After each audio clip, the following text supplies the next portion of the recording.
হেলতে দুলতে এসে মায়ের কোলে মাথা রাখতেন। মা কি করতেন জানেন? স্নেহের আঁচল দিয়ে আর মহাপ্রভুর গাটা ধুলো মুছে দিতেন। নিমাই, এত কাঁদিস কেন বাবা?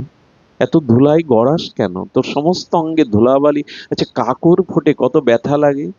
মা যখন স্নেহের আঁচল দিয়ে আর নিমাইয়ের গায়ের সমস্ত ধুলি ময়লা স্নেহ পরবশে মুছে দিচ্ছেন, দরজার আড়াল থেকে বিষ্ণুপ্রিয়ার কাঁদছে, বলছেন, মা, ওই চরণ সেবা করব বলেই তো জন্ম জন্ম সেই সেই অনুরাগ হৃদয়ে রেখেছি। প্রভুর চরণ সেবার দায়িত্বটা আমায় দাও, ওটা তুমি মুছে দিও না।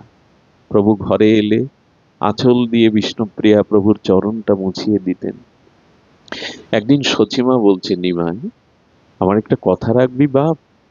তুই তো শ্রীবাসঙ্গনে যাস, বৌমা ঘরে একা থাকে, আজকে আমার কথা রাখ, আজকে তুই শ্রীবাসঙ্গনে